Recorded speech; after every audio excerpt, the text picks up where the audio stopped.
The Hobbit by J.R.R. Tolkien, Chapter 4 Over Hill and Under Hill, Part 2. Have you thoroughly explored it? Said the wizard, who knew that the caves up in the mountains were seldom unoccupied. Yes, yes, they said, though everybody knew they could not have been long about it. They had come back too quick. It isn't all that big, and it does not go far back. That, of course, is the dangerous part about caves. You don't know how far they go back, sometimes, or where a passage behind may lead to, or what is waiting for you inside. But now Philly and Killy's news seemed good enough, so they all got up and prepared to move. The wind was howling and the thunder still growling, and they had a business getting themselves and their ponies along. Still, it was not very far to go, and before long they came to a big rock standing out in the path. If you stepped behind, you found a low arch in the side of mountain. There was just room to get the ponies through with a squeeze when they had been unpacked and unsaddled. As they passed under the arch, it was good to hear the wind and the rain outside instead of all about them, and to feel safe from giants and their rocks. But the wizard was taking no risks. He lit up his wand as he did that day in Bilbo's dining room that seemed so long ago, if you remember. And by its light, they explored the cave from end to end. It seemed quite a fair size, but not too large and mysterious. It had a dry floor and some comfortable nooks. At one end, there was room for the ponies, and there they stood, mighty glad for the change, steaming and champing in their nosebacks. Owen and Gloin wanted to light a fire at the door to dry their clothes, but Gandalf would not hear of it. So they spread out their wet things on the floor and got dry ones out of their bundles. Then they made their blankets comfortable, got out their pipes and blew smoke rings, which Gandalf turned into different colors and set dancing up by the roof to amuse them. They talked and forgot about the storm and discussed what each would do with his share of treasure when they got it, which at the moment did not seem so impossible. And so they dropped off to sleep one by one, and that was the last time that they used the ponies, baggages, tools, and a paraphernalia that they had brought with them. It turned out a good thing that night that they had brought little Bilbo with them after all, for somehow he could not go to sleep for a long while, and when he did sleep, he had very nasty dreams. He dreamed that a crack in the wall at the back of the cave got bigger and bigger and opened wider and wider, and he was very afraid, but could not call out or do anything but lie and look. Then he dreamed that the floor of the cave was giving away, and he was slipping, beginning to fall down, down, goodness knows where to. At that, he woke up with a horrible start and found that part of his dream was true. A crack had opened at the back of the cave and was already a wide passage. He was just in time to see the last of the pony's tail disappearing into it. Of course, he gave a very loud yell, as loud a yell as Hobbit can give, which is surprising for their size. Out jumped the goblins. Big goblins, great ugly looking goblins, lots of goblins. Before you could say rocks and blocks, there were six to each dwarf at least, and two even for Bilbo, and they were all grabbed and carried through the crack. Before you could say tinder and flint, but not Gandalf. Bilbo's yell had done that much good. It had wakened him up wide in splintered second, and when goblins came to grab him, there was a terrible flash like lightning in the cave. a smell like gunpowder, and several of them fell dead. The crack closed with a snap, and Bilbo and the dwarfs were on the wrong side of it. Where was Gandalf? Of that neither they nor goblins had any idea, and the goblins did not wait to find out. They seized Bilbo and the dwarfs and hurried them along. It was deep, deep, dark, such as only goblins that have taken to living in the heart of the mountains can see through. The passages there were crossed and tangled in all directions, but the goblins knew their way, as well as you do to the nearest post office, and the way went down and down, and it was most horribly stuffy. The goblins were very rough, and pinched unmercifully, and chuckled and laughed in their horrible stony voices. And Bilbo was more unhappy even than when the troll had picked him up by his toes. He wished again and again for his nice bright hobbit hole, not for the last time. Now there came a glimmer of red light before them. The goblins began to sing or croak, keeping time with the flap of their flat feet on the stone and shaking their prisoners as well. Clap, snap, the black crack, grip, grab, pinch, nap, and down, down to Goblin Town you go, my lad. Clash, crash, crush, smash, hammer and talks, knocker and conks. Proud, proud for undone crown. Ho, ho, my lad. Swish, smack, whip, crack, batter and beat, yammer and bleat, work, work, nor dare to shriek, while goblins cough and goblins laugh, round and round, far underground, below my lad. It sounded truly terrifying. The walls echoed to the clap, snap, and crash, smash, and to the ugly laughter of their ho ho, my lad. The general meaning of the song was only too plain, for now the goblins took out their whips and whipped them with a swish smack and set them running as fast as they could in front of them. And more than one of the dwarfs were already yammering and bleating like anything when they stumbled into a big cavern. It was lit by a great red fire in the middle and by torches along the walls, and it was full of goblins. They all laughed and stamped and clapped their hands when the dwarfs, with poor little Bilbo at the back and nearest to the whips, came running in, while the goblins driven whooped and cracked their whips behind. The ponies were already there huddled in a corner, and there were all the packages lying broken open and being rummaged by goblins and smelled by goblins and fingered by goblins and quarreled over by goblins. I am afraid that was the last they ever saw of those excellent little ponies, including a jolly sturdy little white fellow that Elnor had lent to Gandalf, since his horse was not suitable for mountain paths. For goblins eat horses and ponies and donkeys and other much more dreadful things, and they are always hungry. Just now, however, the prisoners were thinking only of themselves. The goblins chained their hands behind their backs and linked them all together in a line and dragged them to the far end of the cavern with little Bilbo tugging at the end of the rope. There in the shadows on the large flat stone sat a tremendous goblin with a huge beard, and armed goblins were standing around him carrying the axes and the bent swords that they use. Now goblins are cruel, wicked, and bad-hearted.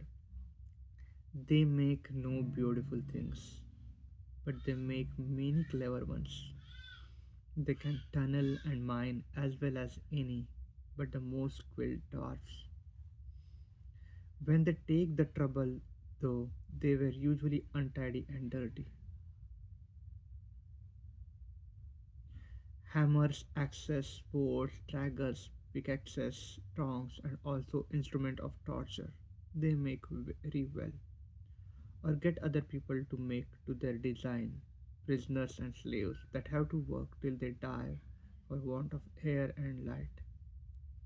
It is not unlikely that they invented some of the machines that have since troubled the world, especially the ingenious devices for killing large number of people at once.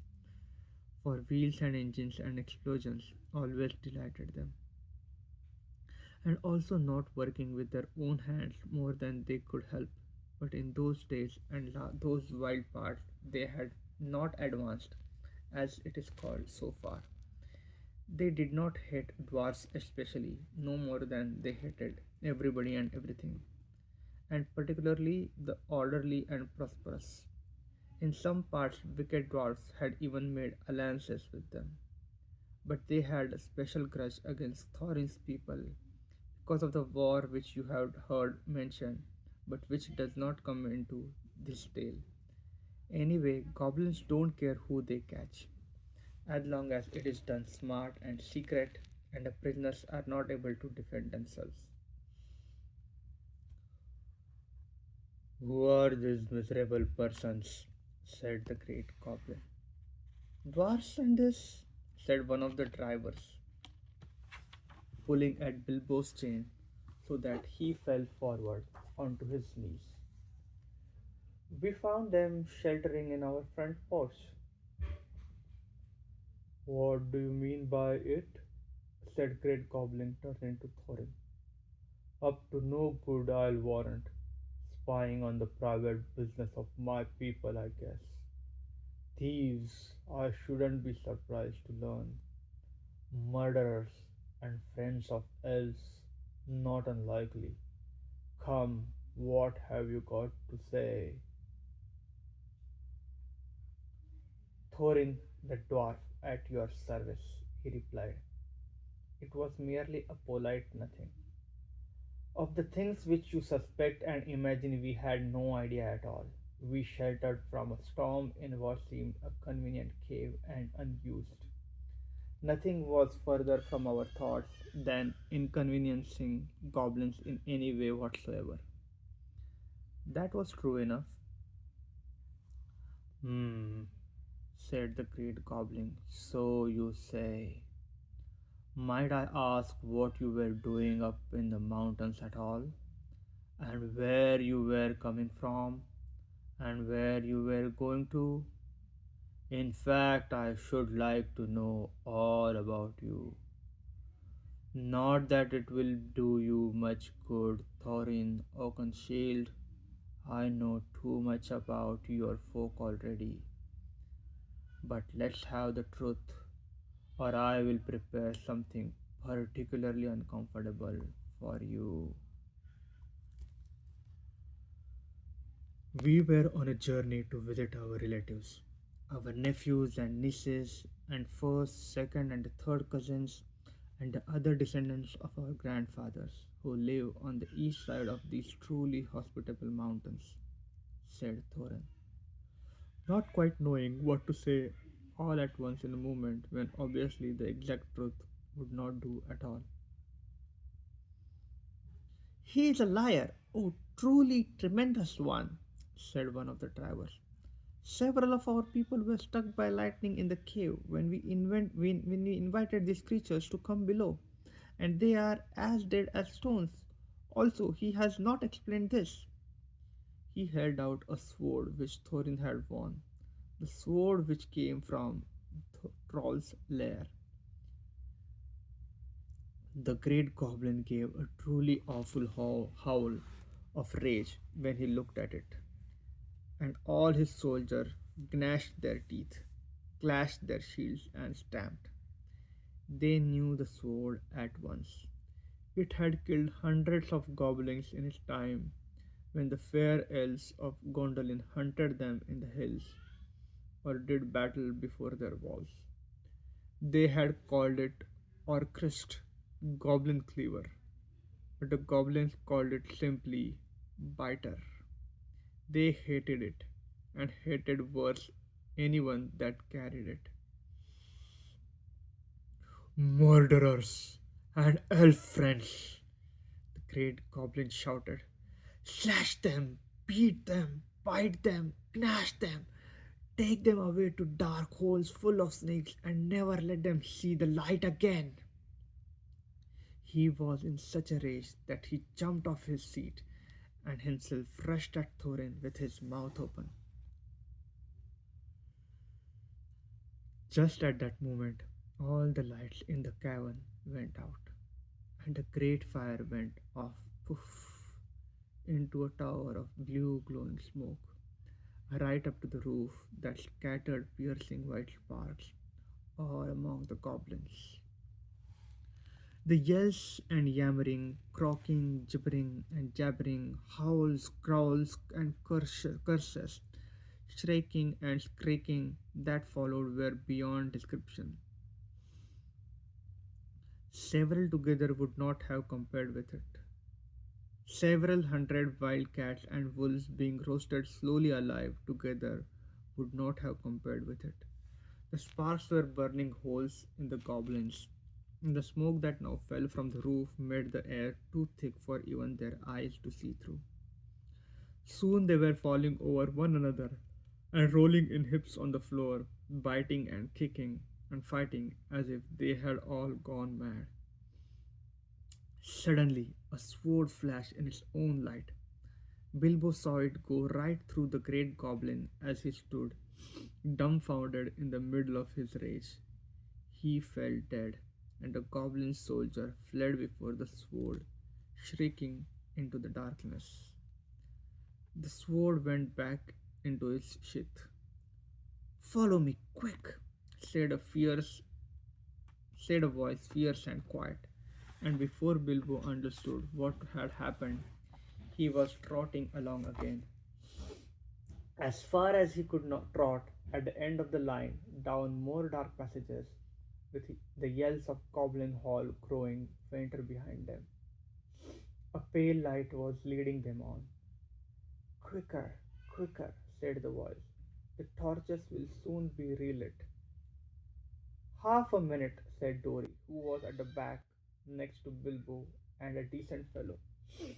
He made the hobbit scramble on his shoulder as best as he could with his tired hands, and then off they all went at run, with a clink clink of chains and many a stumble, since they had no hands to steady themselves with, nor for a long while did they stop, and by the time they must have been right down in the very mountain's heart. Then Gandalf lit up his wand. Of course, it was Gandalf. But just then they were too busy to ask how he got there.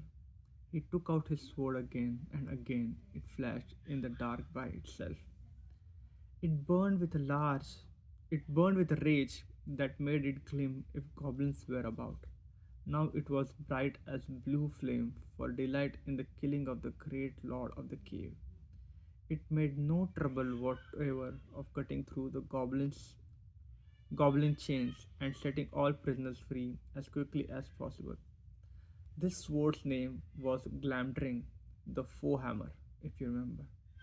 The goblins just called it Beater and hated it worse than Biter if possible. Orcris too had been saved, for Gandalf had brought it along as well, snatching it from one of the terrified guards. Gandalf thought of most things, and though he could not do everything, he could do a great deal for friends in a tight corner.